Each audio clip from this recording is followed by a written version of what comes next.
ये बोले श्री सच्चिदानंद भगवान की जय। बोले श्री भक्तवत्सल भगवान की जय। बोले श्रीमद् भागवत भगवान की जय। बोले श्री वृंदावन वाक्य बिहारी लाल की जय। राधा रानी सरकार की जय।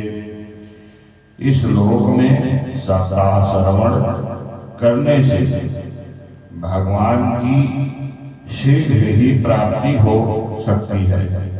अतः सब प्रकार के दोषों की भ्रांति के लिए एकमात्र यही साधन है।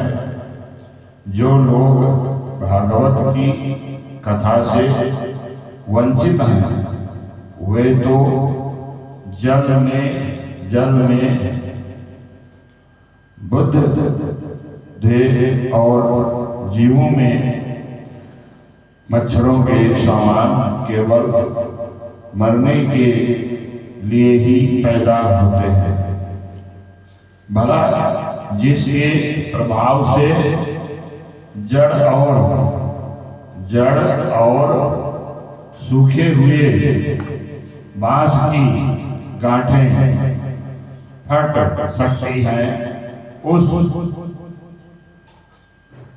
उस भागवत कथा का श्रवण करने से चिंत की गांठों का खुल जाना कौन बड़ी बात है। सप्ताह श्रवण करने से मनुष्य के हृदय की गांठ खुल जाती है।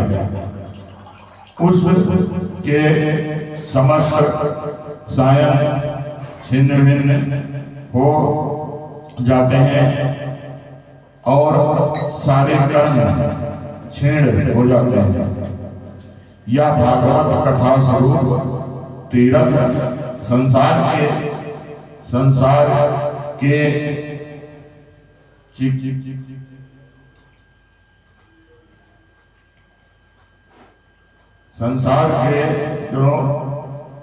होने में बड़ा ही पुष्ट है। विद्वानों का कथन है कि जब यह हृदय में स्थित हो जाता है तब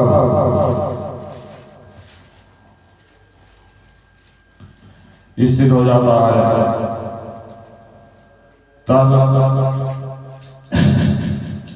जब मनुष्य की मुक्ति निश्चित ही समझनी चाहिए। जिस समय धुंधकारी ये सब बातें कह रहा था, जिसके लिए वैकुंठवासी पदार्थों के सहित एक विमान उतरा, उससे सब ओर मंडलाकार बनाकर फैला रहा था। सब लोगों के सामने ही धुंधकारी उस विमान पर चढ़ गया। तब उस विमान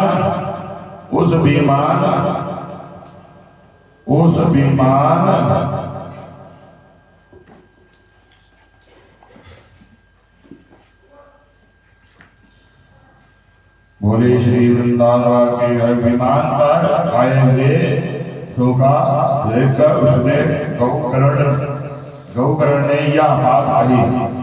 गौकर्ण पूछा, भगवान के प्रिय राघवों यहाँ हमारे अनेकों शुद्ध हृदय श्रोतागण हैं। उन सब के लिए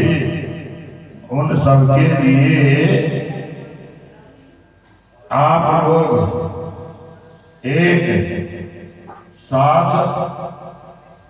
एक साथ बहुत से विमान क्यों नहीं लाए?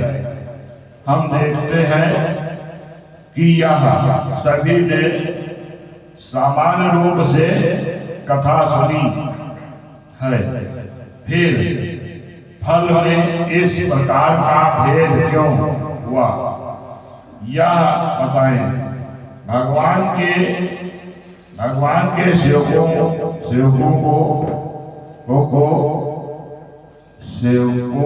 ने कहा है, हे मदन, इस फल भेद का कारण इनके श्रवण का भेद ही है। यह ठीक है कि श्रवण तो सबने समान रूप से ही किया है, किंतु इसके जैसा समान नहीं किया।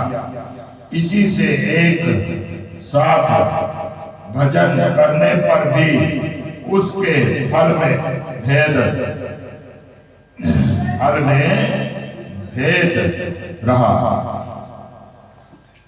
इस प्रेत ने 7 दिन तक निराहार रहकर श्रवण किया था तथा सुने हुए विश्व का स्त्रीत्व से यह खूब मनन विदन ध्यान भी करता रहा था, जो ज्ञान पूर्ण नहीं होता, जो ज्ञान दृढ़ नहीं होता वह व्यर्थ हो जाता है। इसी प्रकार ध्यान न देने से श्रवण का संदेह से मात्र का और चित्त के इधर उधर भटकते रहने से चित्त का भी कोई फल नहीं होता। वैष्णवहीन देश आपात को कराया हुआ श्राद्ध का भोजन, अशुद्ध को दिया हुआ दान एवं आचारहीन कुछ इन सब का नाश हो जाता है। गुरु चरणों में विश्वास, दीनता का भाव मान के दोषों पर विजय और कथा में जिंदगी एकता इत्यादि नियमों का यदि पालन किया जाए तो श्रवण का यथार्थ फल मिलता है। यदि ये सोता फिर से श्रीमद् भागवत की कथा सुने तो निश्चय ही सबको वैकुंठ की प्राप्ति होगी। और गौकर्ण जी, आपको तो भगवान स्वयं आकर गोलोक धाम में ले जाएंगे।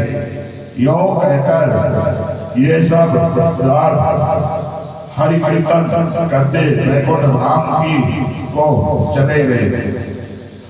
श्रवण मास में गौकर्ण जी ने फिर उसी प्रकार सप्ताह कर्म से कथा कही और उन श्रोताओं ने उसे फिर सुना। नारद जी की इस कथा की समाप्त पर जो कुछ हुआ वह सुनिए। वहाँ भक्तों से भरे हुए विमानों के साथ भगवान प्रकट हुए। सब ओर से खूब जय जयकार और नमस्कार की ध्वनि होने लगी। भगवान स्वयं हर्षित होकर अपने 5 जन संघ की ध्वनि करने लगे और उन्होंने गौकर्ण को हृदय से लगाकर अपने ही सामान बना दिया। उन्होंने क्षण भर में ही अन्य सब श्रोताओं को भी मेघ के समान श्यामवर्ण रेशमी पीतांबर धारी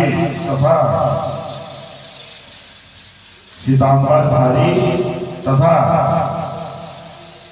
किरीट और कुंडला दृष्टि से विभूषित कर दिया।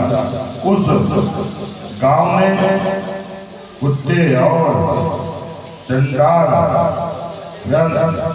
जितने भी जीव थे वे सभी गौकर्ण जी की कृपा से विमानों पर चढ़ा लिए गए तथा जहाँ योगी जन जाते हैं उस भागवत में वे भेज दिए गए। इस प्रकार भक्तवत्सल भगवान श्री कृष्ण कथा श्रवण से प्रसन्न होकर गौकर्ण जी को साथ ले अपने ग्वालों के लिए गौलोक धाम में चले गए। बोले श्री वृंदावन के बिहारी लाल की, बोले श्री भक्तवत्सल भगवान की जय, श्रीमद् भागवत भगवान की जय।